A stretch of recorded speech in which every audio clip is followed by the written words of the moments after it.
বন্ধুগণ, আজকে আমি আপনাদের সঙ্গে শেয়ার করব হোয়াইট চিকেন মালাইকারি। আর খেতে কিন্তু দুর্দান্ত। আর এই জন্য আমি প্রথমে নিয়েছি 300 গ্রাম বোনলেস চিকেন। এই চিকেনগুলোকে ছোট ছোট টুকরো করে আমি কেটে নিয়েছি। এবার এগুলোকে মিক্সিং জারের মধ্যে নিয়ে নেব। এবার এখানে আমি দিয়ে দেব দুটো কাঁচা লঙ্কা। কাঁচা লঙ্কা দুটোকে আমি ভেঙে দেব। আর এখানে দেব আমি একটা মিডিয়াম সাইজের কুচনো পেঁয়াজ আর অল্প একটু ধনে পাতা। এগুলোকে দিয়ে দেওয়ার পর আমি ঢাকনাটা বন্ধ করে দিয়ে একটা পেস্ট বানিয়ে নেব। পেস্ট আমার বানানো হয়ে গেছে। এবার এটাকে একটা বাটির মধ্যে উঠিয়ে নেব।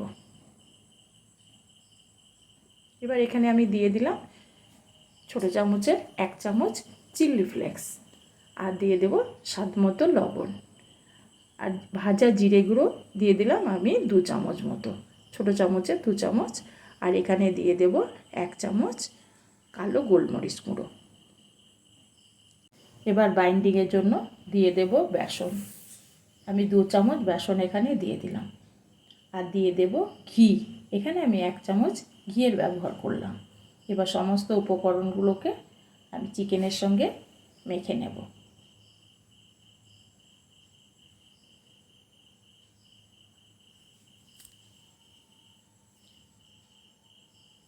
একটু নরম লাগছে, সেই জন্য আমি আবারও 1 চামচ বেসন এখানে ব্যবহার করব।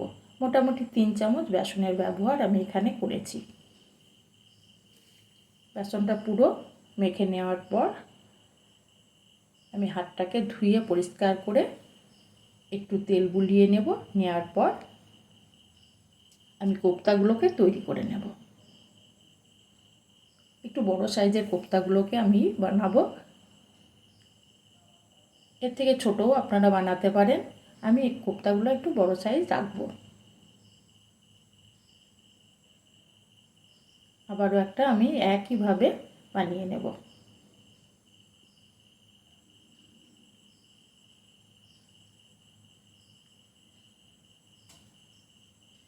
এইভাবে সমস্ত কোপ্তাগুলোকে বানাবো। সমস্ত কোপ্তাগুলো বানানো হয়ে গেছে। এবার এগুলো সাইডে রেখে দিলাম। গ্যাসের মধ্যে একটা কড়াই বসিয়ে দিলাম। কড়াইয়ের মধ্যে 3 চামচ সাদা তেল দিয়ে দিয়েছি। আর একটা বড় সাইজের পেঁয়াজকে কুচিয়ে দিয়ে দিয়েছি। সঙ্গে দিয়েছি একটা শুকনো লঙ্কা। এগুলোকে একটু নেড়ে চেড়ে ভেজে নেব। পেঁয়াজগুলো নরম হওয়া পর্যন্ত আমি এইভাবে ভাজবো। আর এই ভাজতে ভাজতে এবার আমি এখানে দিয়ে দেব গোটা আটে কাজু বাদাম। পেঁয়াজের সঙ্গে কাজু বাদামটাকেও ভেজে নেব।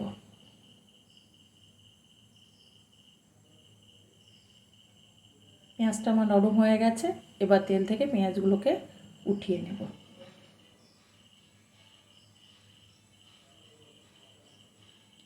পেঁয়াজগুলোকে পুরোপুরি ঠান্ডা করে নেব। তারপর আমি একটা পেস্ট বানাবো। পেস্ট বানিয়ে নেব।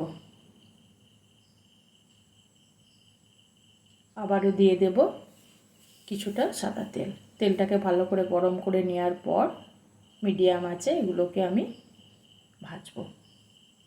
একটু সাবধানে দিতে হবে যাতে তেল ছিটিয়ে না আসে। কিছুক্ষণ ভেজে নেওয়ার পর এগুলোকে উল্টিয়ে পাল্টিয়ে আমি ভেজে নেব। একদম পুরো লাল করে আমি ভাজবো না, শুধুমাত্র এগুলো উল্টিয়ে পাল্টে একটু ভেজে নিলেই হবে, কারণ এগুলোকে পরে আবার আমি রান্না করব। ঘুরিয়ে ফিরিয়ে এগুলোকে আমি ভেজে নিলাম। এবার এগুলোকে আমি তেল থেকে উঠিয়ে নেব।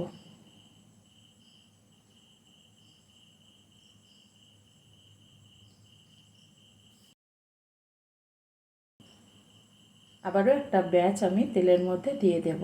দিয়ে ঠিক একইভাবে এগুলোকে আমি ঘুরিয়ে ফিরিয়ে ভেজে নেব। এইভাবে আমি সমস্ত কোপ্তাগুলোকে ভেজে নেব। সমস্ত কোপ্তাগুলো ভাজা হয়ে গেলে আমি এতটা তেলে রান্না করব না, সেই জন্য কিছুটা তেল আমি উঠিয়ে নিলাম। এবার এখানে দিয়ে দেব কিছুটা গরম মশলা, যার মধ্যে আছে একটা তেজপাতা, গোটা জিরে একটু, আর দুটো ছোটো এলাচ, 2 টুকরো লবঙ্গ, আর 2 টুকরো দারচিনি। এগুলো একটু তেলে ভেজে নেওয়ার পর এখানে আমি পেঁয়াজের পেস্টটা দিয়ে দিলাম। পেঁয়াজ আর বাদামের পেস্টটাকে দেওয়ার পর ওই জারটাকে ধুয়ে আবারও একটু জল দিয়ে দিলাম। দেওয়ার পর আমি এগুলোকে কিছুক্ষণ কষিয়ে নেব।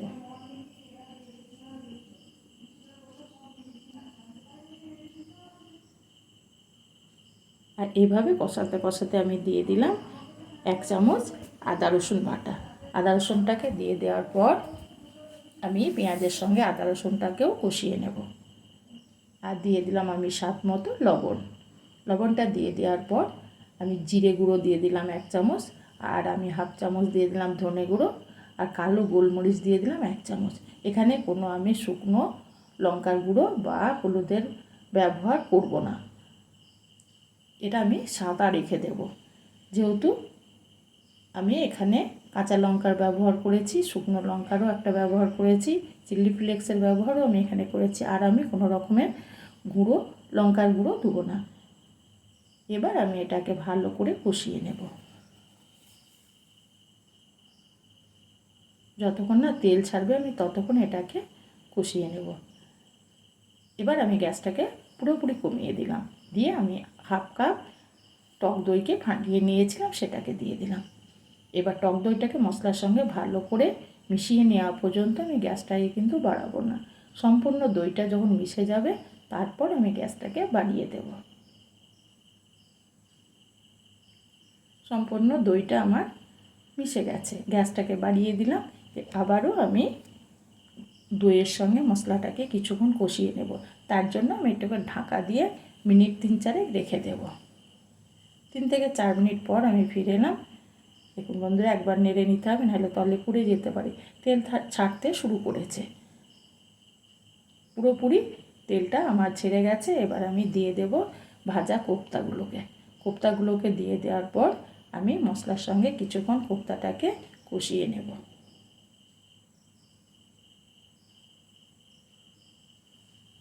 মোটামুটি 5 থেকে 6 মিনিট আমি কোপ্তাটাকে ভালো করে মশলার সঙ্গে কষাবো।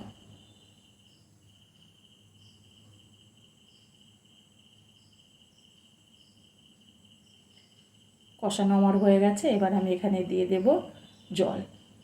এখানে আমি 1 বাটি জলের ব্যবহার করেছি। জলটাকে দিয়ে দেওয়ার পর আমি ভালো করে মিশিয়ে নেব কোপ্তার সঙ্গে।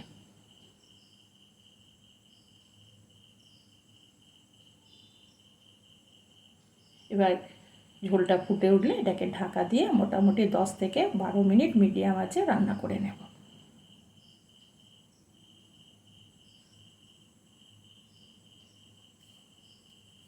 12 মিনিট পর আমি ফিরে এলাম। দেখুন বন্ধুরা, এবার আমি এটাকে একটু নেড়ে নেব, কারণ গ্রেভিটা লেগে যেতে পারে। তাহলে একটু নেড়ে চেড়ে নেওয়ার পর আমি এখানে দিয়ে দেব 1 চামচ কাসুরি মেথি, যেটাকে আমি হাতের তলায় নিয়েছি, নিয়ে একটু ঘষে নিয়ে কাসুরি মেথিটাকে দিয়ে দেব। আর দিয়ে দেব অল্প একটু চিনি। চিনিটা দিলে, যেহেতু আমি টক দই ব্যবহার করেছি, একটু চিনি দিলে ব্যালেন্সটা আসে, আর টক দই দেওয়া আছে সেই জন্য।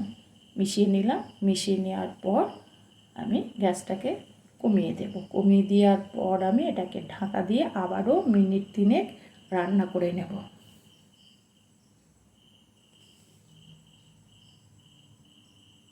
3 মিনিট পর আমি ফিরে এলাম।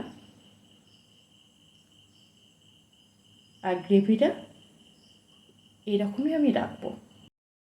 দিয়ে দিলাম গরম মশলা আর কুচানো ধনেপাতা আর গরম মশলাটাকে দেওয়ার পর ভালো করে মিশিয়ে নেব।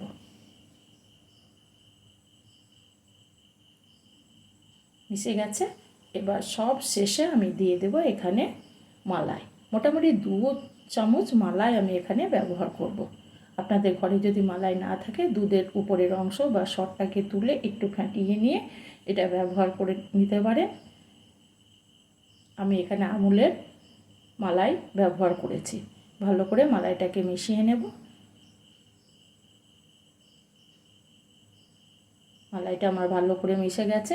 এবার আমি গ্যাসটাকে বন্ধ করে দেব। বন্ধ করে দেওয়ার পর এটাকে ঢাকা দিয়ে মিনিট 10 রেখে দেব। তারপর আমি একটা প্লেটের মধ্যে উঠিয়ে নেব। হ্যাঁ বন্ধুরা, এটা ভাত, রুটি, পরোটা যার সঙ্গেই খাবেন, খেতে কিন্তু ভীষণ মজাদার। সমস্তটা আমি প্লেটের মধ্যে উঠিয়ে নেব। আর যদি আমার ভিডিওটা ভালো লেগে থাকে তবে অবশ্যই একটা লাইক করবেন আর সাবস্ক্রাইব করে আমার চ্যানেলটির পাশে থাকবেন বন্ধুরা। উপরে আমি গ্রেভিটা দিয়ে দেব। এবার গরম গরম ভাতের সঙ্গে কিংবা রুটি পরোটার সঙ্গে পরিবেশন করুন।